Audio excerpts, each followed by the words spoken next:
Welcome to Astounding Stories of Space and Time. I'm Liddell, reading Storm Over Warlock by Norton. Chapter 9, One Alone. Once again the beach was a wide expanse of shingle, drying fast under a sun hotter than any Shan had yet known on Warlock. Summer had taken a big leap forward. The Terrans worked in partial shade below a cliff overhang, not only for the protection against the sun's rays, but also as a precaution against any roving Throg air patrol. Under Thorvald's direction, the curious shell dragged from the sea, if it were a shell, and the texture as well as the general shape suggested that, was equipped with a framework to act as a stabilizing outrigger.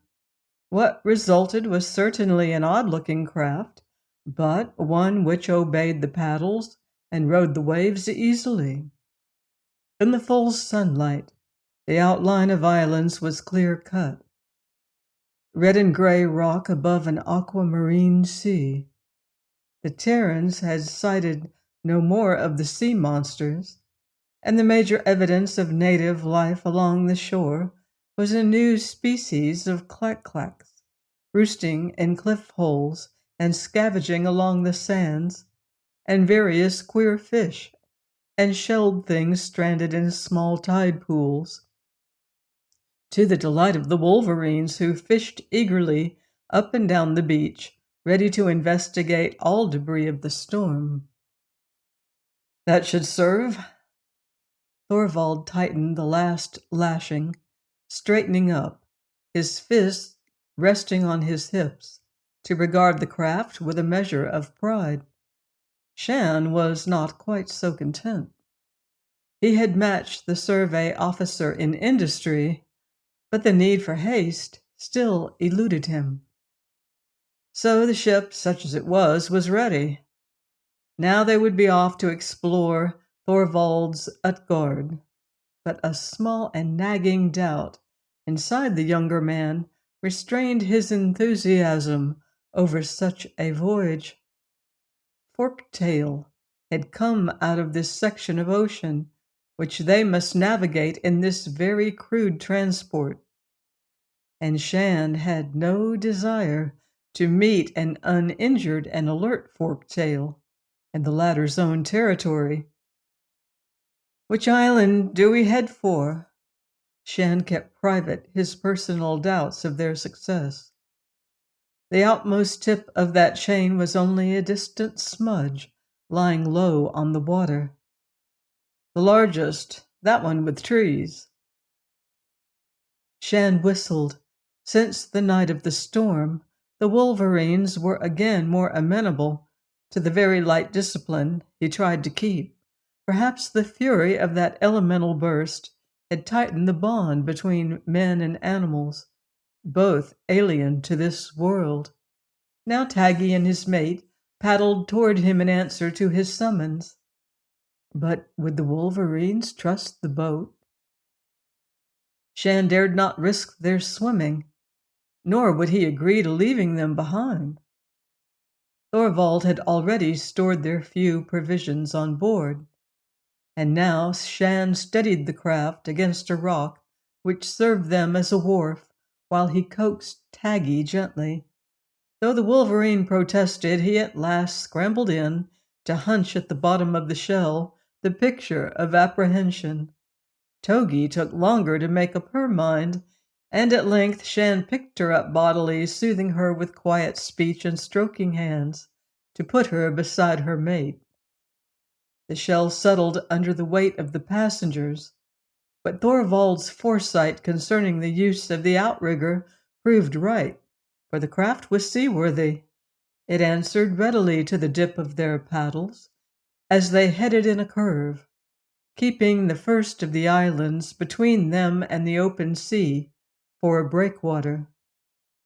From the air, Thorvald's course would have been a crooked one, for he wove back and forth between the scattered islands of the chain, using their lee calm for the protection of the canoe.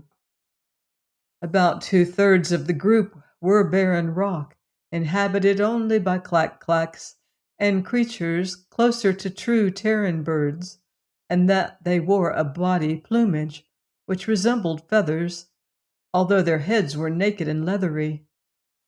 And, Shand noted, the clack-clacks and the birds did not roost on the same islands, each choosing their own particular home, while the other species did not invade that territory.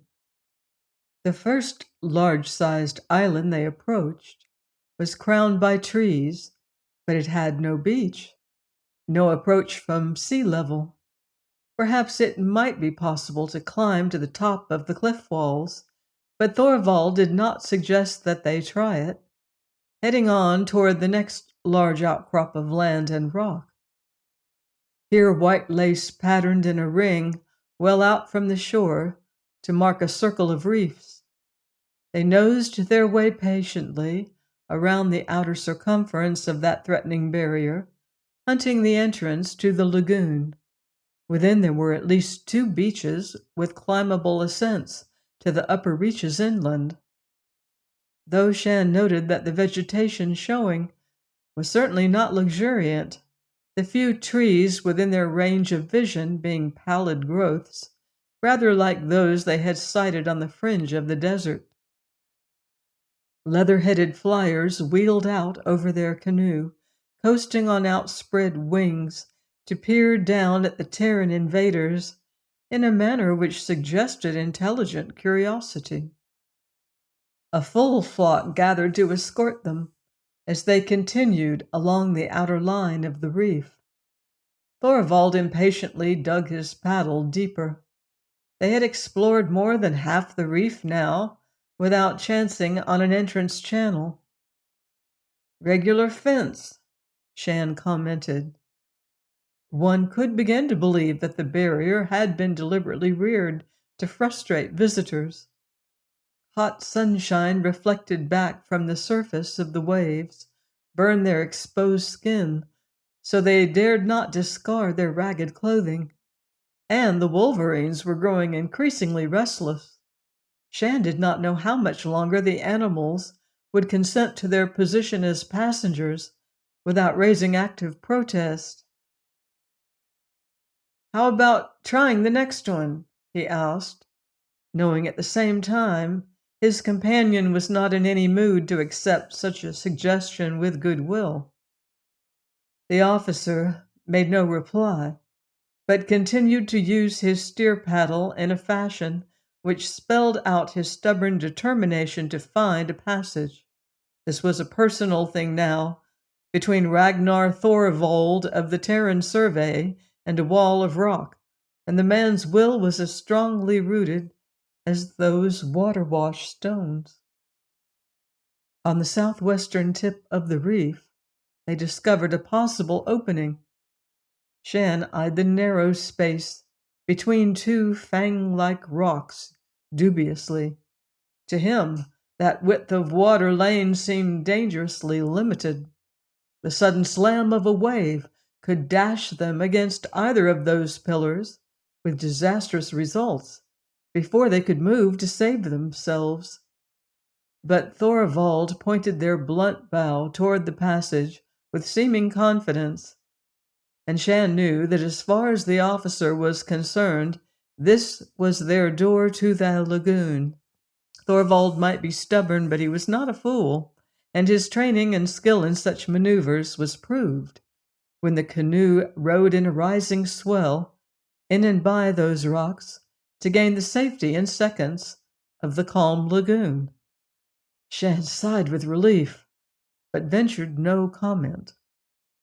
Now they must paddle back along the inner side of the reef to locate the beaches, for fronting them on this side of the well-protected island were cliffs as formidable as those which guarded the first of the chain at which they had aimed.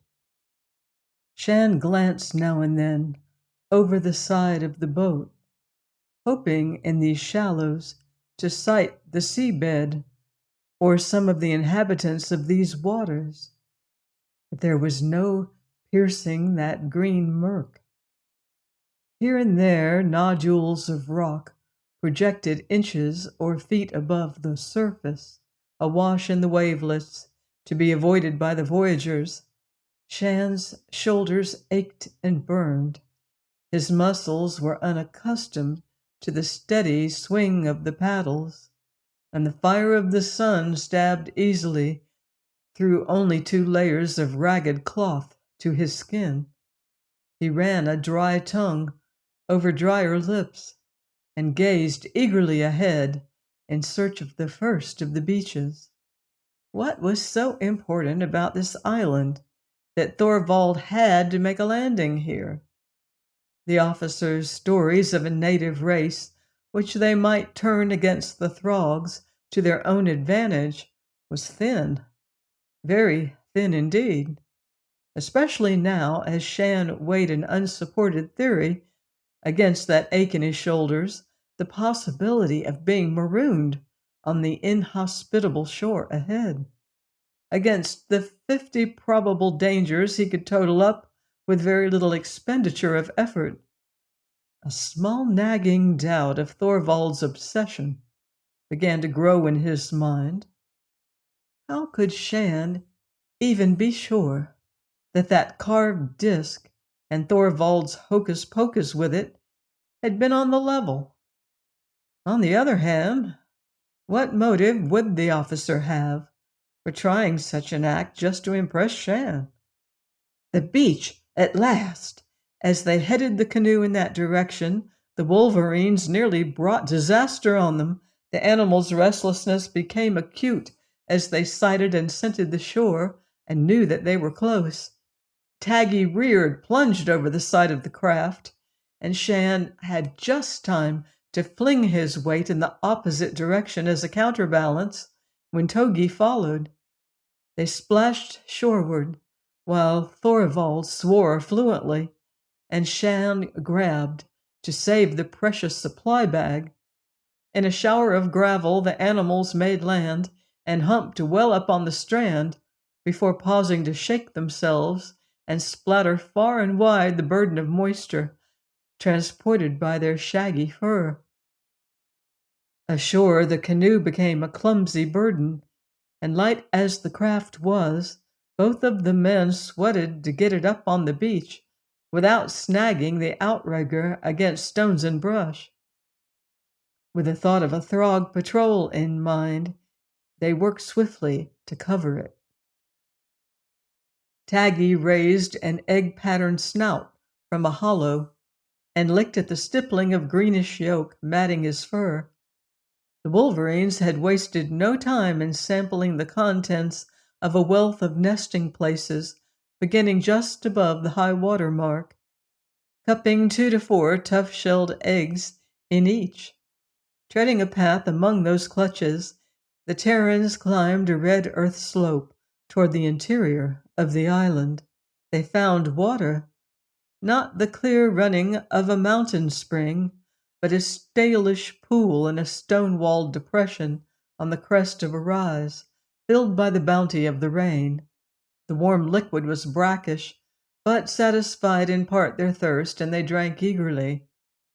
The outer cliff wall of the island was just that, a wall, for there was an inner slope to match the outer, and at the bottom of it a showing of purple-green foliage where plants and stunted trees fought for living space. But there was nothing else, though they quartered that growing section with the care of men trying to locate an enemy outpost. That night they camped in the hollow, roasted eggs in a fire, ate the fishy-tasting contents because it was food, not because they relished what they swallowed. Tonight no cloud bank hung overhead. A man gazing up could see the stars and other things, for over the distant shore of the mainland they sighted the cruising lights of a Throg ship and waited tensely for that circle of small sparkling points to swing out toward their own hiding hole. They haven't given up, Shan stated what was obvious to them both. The settler transport, Thorvald reminded him. If they do not take a prisoner to talk her in and allay suspicion, then, he snapped his fingers, the patrol will be on their tails, but quick. So just by keeping out of Throg range, they were in a way still fighting. Shan settled back, his tender shoulders resting against a tree hole.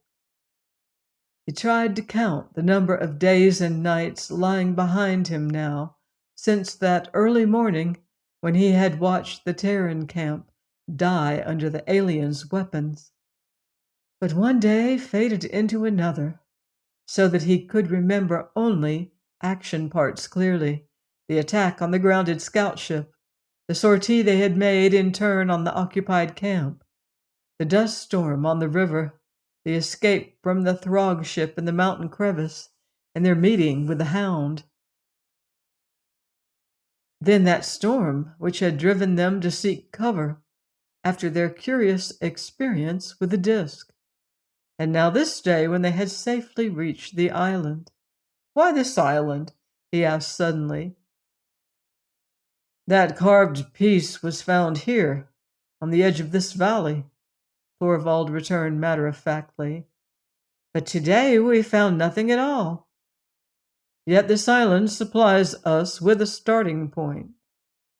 A starting point for what? A detailed search of all the islands, great and small, in the chain? And how did they dare continue to paddle openly from one to the next, with the Throg sweeping the skies?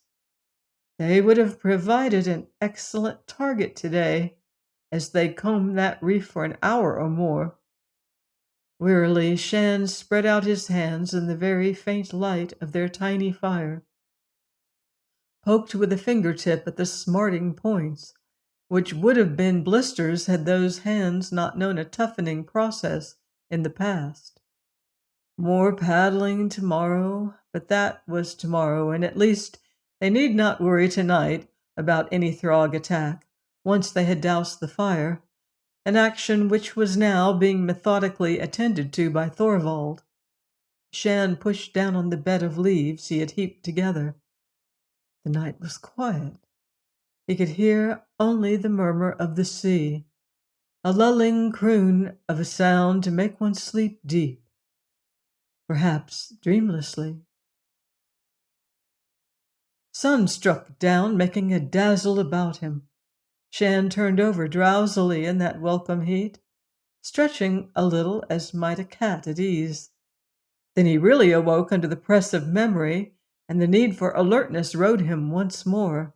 Beaten down grass, the burnt-out embers of last night's fire were beside him. But of Thorvald and the two wolverines, there were no signs. Not only did he now lie alone, but he was possessed by the feeling that he had not been deserted only momentarily, that Taggy, Togi, and the survey officer were indeed gone. Shan sat up, got to his feet, breathing faster, a prickle of uneasiness spreading in him, bringing him to that inner slope, up it to the crest, from which you could see that beach where last night they had concealed the canoe. Those lengths of brush and tufts of grass they had used for a screen were strewn about as if tossed in haste. And not too long before, for the canoe was out in the calm waters within the reef, the paddle blade wielded by its occupant flashing brightly in the sun. On the shingle below, the wolverines prowled back and forth, whining in bewilderment. Thorvald! Shan put the full force of his lungs into that hail, hearing the name ring from one of the small peaks at his back. But the man in the boat did not turn his head. There was no change in the speed of that paddle dip. Shan leaped down to the outer slope to the beach, skidding the last few feet, saving himself from going headfirst into the water only by a painful wrench of his body. "Thorvald!" he tried calling again, but that head, bright under the sun, did not turn. There was no answer. Shan tore at his clothes and kicked off his boots. He did not think of the possibility of lurking sea monsters as he plunged into the water, swam for the canoe edging along the reef, plainly bound for the sea gate to the southwest. Shan was not a powerful swimmer. His first impetus gave him a good start, but after that he had to fight for each foot he gained, and the fear grew in him that the other would reach the reef passage before he could catch up. He wasted no more time trying to hail Thorvald, putting all his breath and energy into the effort of overtaking the craft, and he almost made it, his hand actually slipping along the log which furnished the balancing outrigger. As his fingers tightened on the slimy wood, he looked up and loosed that hold again, in time perhaps to save his life. For when he ducked to let the water cover his head in an impromptu half-dive, Shan carried with him a vivid picture. A picture so astounding that he was a little dazed. Thorvald had stopped paddling at last. Because that paddle had been put to another use, had Shan not released his hold on the log and gone under water, that crudely fashioned piece of wood might have broken his skull.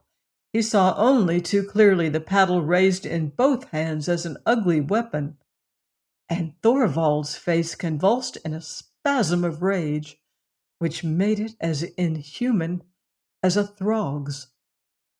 Sputtering and choking, Shan fought up to the air once more. The paddle was back at the task for which it had been carved. The canoe was underway again, its occupant paying no more attention to what lay behind than if he had successfully disposed of the man in the water. To follow would be only to invite another attack, and Shan might not be so lucky next time. He was not good enough a swimmer to try any tricks such as oversetting the canoe, not when Thorvald was an expert who could easily finish off a fumbling opponent. Shan swam wearily to shore, where the wolverines waited, unable yet to make sense of that attack in the lagoon. What had happened to Thorvald? What motive had led the other to leave Shan and the animals on this island?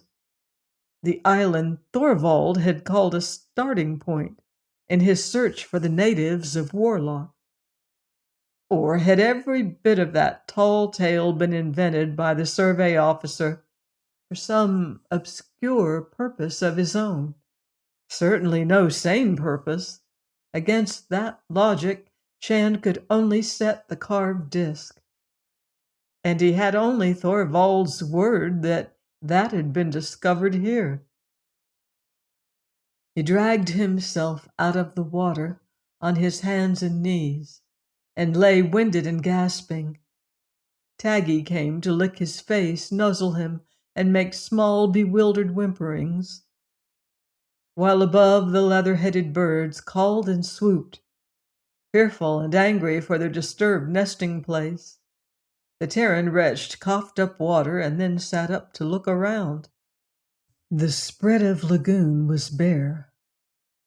Thorvald must have rounded the south point of land and be very close to the reef passage, perhaps through it by now. Not stopping for his clothes, Shan started up the slope, crawling part of the way on his hands and knees. He reached the crest again and got to his feet. The sun made an eye-dazzling glitter of the waves, but under the shade of his hands, Shan saw the canoe again beyond the reef, heading on out along the island chain, not back to shore as he had expected. Thorvald was still on the hunt, but for what? a reality which existed, or a dream in his own disturbed brain? Shan sat down. He was very hungry, for that adventure in the lagoon had sapped his strength. And he was a prisoner along with the wolverines, a prisoner on an island which was half the size of the valley which held the survey camp. As far as he knew, his only supply of drinkable water was that tank of evil-smelling rain, which would be speedily evaporated by a sun such as the one now beating down on him.